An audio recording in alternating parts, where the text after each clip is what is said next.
One more coming. कुछ ऐसा ही कहा था जमैका के हॉस्पिटल के डॉक्टर ने जब सबाइना पार्क से बल्लेबाज ब्रजेश पटेल लहूलुहान होकर उसी हॉस्पिटल में पहुंचे थे, जहां पर पहले से ही 3 भारतीय खिलाड़ी वेस्टइंडीज की खून मांगती हुई गेंदों के सामने घुटने टेक कर अपनी मरहम पट्टी करवा रहे थे। Somewhat continued when India were thrashed by an innings at Barbados in the first test of the 1976 series in the West Indies. साल था 1976, जब जेंटलमैन का खेल कहे जाने वाली क्रिकेट की पिच खून के रंग से लाल थी। ये जमाना उस वक्त का था जब क्रिकेट में ना तो हेलमेट था और ना ही थाई पैड। हालत ऐसी थी कि बल्लेबाजों को नैपकिन का इस्तेमाल करके थाई पैड बनाना पड़ता था। 1976 में इंडिया का वेस्ट इंडीज का दौरा सच में किसी जंग से कम नहीं था, जहां पर होल्डिंग वैन होल्डर जैसे घातक गेंदबाजों ने अपनी बॉडी लाइन गेंदबाजी से भारतीय बल्लेबाजों को पस्त कर दिया था। ऐसा लग रहा था कि ये गेंदबाज बॉलिंग नहीं बल्कि बल्लेबाज की तरफ बुलेट फेंक रहे हों। 1976 का ये टूर जहां पर क्लाइव लॉयड की कप्तानी खतरे में थी। इस सीरीज के चौथे टेस्ट में भारतीय टीम ने माइटी वेस्टइंडीज की बॉलिंग के सामने बड़े ही आसानी से 403 रनों का टारगेट का चेज कर लिया था। चौथी पारी में इतना बड़ा टारगेट चेज होता देख कैरेबियन कप्तान के पसीने छूट गए थे। मैच के बाद झल्लाकर कप्तान क्लाइव लॉयड ने अपने गेंदबाजों से इतना ही कहा, तुम लोगों को कितना टारगेट दिया जाए जिसे तुम लोग आसानी से डिफेंड कर सको। एक मामूली सी टीम ने तुम्हारे सामने 400 रन बना लिया।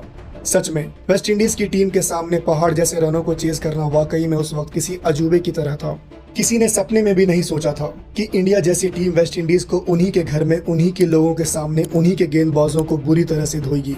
क्लाइव लॉयड हर हाल में अपनी कप्तानी को बचाना चाहते थे। इसके लिए उन्होंने सबाइना पार्क में खेले गए 5वें टेस्ट में ऐसी पिच बनवाई जो किसी सीमेंट की सतह की तरह बिल्कुल ठोस थी। जब पहली बार सबाइना की पिच का मुआयना किया गया तो उसको देखकर ऐसा लग रहा था कि मानो उस पर क्रिकेट नहीं बल्कि स्केटिंग की जाएगी। दूर से ही वो पिच कुछ ऐसे चमचमा रही थी कि मानो क्रिकेट ग्राउंड पर पिच नहीं बल्कि कोई आईना रखा हो। टॉस जीतकर क्लाइव लॉयड ने भारतीय टीम को पहले बल्लेबाजी करने का न्योता दिया और इस मैच में क्लाइव लॉयड ने पूरे 4 तेज गेंदबाजों को खिलाया।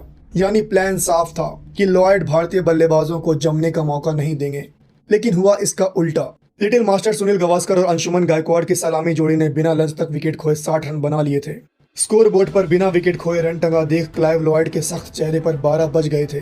लेकिन लंच के बाद जो हुआ उसको सोचकर ही उस वक्त वेस्ट इंडीज टूर पर मौजूद भारतीय खिलाड़ियों के होश फाख्ता हो गए थे। लंच के बाद ही तेज गेंदबाज माइकल होल्डिंग ने राउंड द विकेट गेंदबाजी शुरू कर दी और हर ओवर में कम से कम 3 से 4 बाउंसरें फेंकी जाने लगी। और हद तो तब हो गई जब दूसरे छोर पर गेंदबाजी कर रहे वैन डैनियल ने बीमर फेंकनी शुरू कर दी। बीमर फेंकने के बाद वैन डैनियल ऐसे हाव भाव रखते थे जैसे उन्होंने बीमर गलती से फेंक दी हो। वेस्ट इंडीज के फास्ट बॉलर लंच के बाद ऐसी गेंदबाजी कर रहे थे कि मानो वो बल्लेबाज से कह रहे हो कि अगर तुम्हें आउट नहीं किया तो कम से कम तुम्हें चोटिल तो जरूर किया जाएगा। हालांकि सुनील गावस्कर ने बीमर और बाउंसर की शिकायत अंपायर से की, लेकिन अंपायर रैल्फ गॉसेन और डगलस हॉग ने सिर्फ मुस्कुराते हुए सुनील गावस्कर की शिकायत को नजरअंदाज कर दिया था। इस मैच में वेस्ट इंडीज के गेंदबाजों को दर्शकों का भी बखूबी साथ मिल रहा था। दर्शक कम बल्कि किसी पागलों की भीड़ की तरह चिल्लाते हुए वेस्ट इंडीज के जालिम गेंदबाजों से कह रहे थे, kill him man, kill him, knock his head of. नजारा ऐसा हो गया था कि देखने वाले को यही लग रहा था कि भारतीय बल्लेबाजों को किसी भूखे शेर के सामने छोड़ दिया गया हो। जब पहले दिन का खेल खत्म हुआ तो उस वक्त भारतीय टीम का स्कोर 1 विकेट खोकर 178 रन था। सलामी बल्लेबाज गायकवाड़ के बदन में कोई ऐसी जगह नहीं थी जहां पर गेंदबाज माइकल होल्डिंग ने अपनी छाप न छोड़ी हो। होल्डिंग ने गायकवाड़ की छाती, जांग, सीने और उंगलियों पर गेंद फेंकी नहीं बल्कि बरसाई थी। दूसरे दिन जब खेल शुरू हुआ तो उस दौरान वेस्टइंडीज के बॉलरों ने मिडिल ऑर्डर के दिग्गज बल्लेबाज गुंडप्पा विश्वनाथ की उंगली तोड़ दी थी। विश्वनाथ की माने तो उन्होंने अपनी जिंदगी में इतनी तेज गेंदें कभी नहीं खेली थी। दूसरे दिन लंच तक एक एक करके 3 बल्लेबाजों को घायल कर दिया गया था, जबकि एक छोर पर अंशुमन गायकवाड़ किसी चट्टान की तरह डटे हुए थे।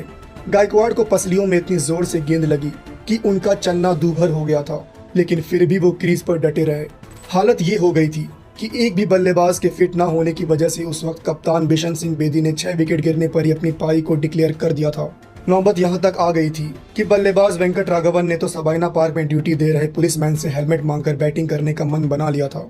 एंड में भारतीय पारी 6 विकेट के नुकसान पर 306 रन बनाकर समाप्त हो गई थी। बाद में क्रिकेट एक्सपर्ट्स ने इस मैच को काफी क्रिटिसाइज किया। यहाँ पर वेस्ट इंडीज के कप्तान क्लाइव लॉयड और अंपायर गोसेन की भी जमकर आलोचना हुई थी। वेस्ट इंडीज के गेंदबाज माइकल होल्डिंग ने तो अपनी किताब में यह कबूल किया था कि उन्होंने भारतीय बल्लेबाज को खतरनाक गेंदबाजी की थी। जब भी क्रिकेट में कभी आक्रामक गेंदबाजी का जिक्र होगा तो जरूर पोर्ट ऑफ स्पेन में खेले गए टेस्ट मैच को याद किया जाएगा। इसी टेस्ट में अंशुमन गायकवाड़ की खेली गई 81 रनों की पारी को भी याद किया जाएगा। वाकई में ये 81 रन की पारी कई शतकों पर भारी थी। अगर आपको ये वीडियो पसंद आई है तो इसे लाइक करें। हमारे चैनल को अब तक सब्सक्राइब नहीं किया है तो कर लें।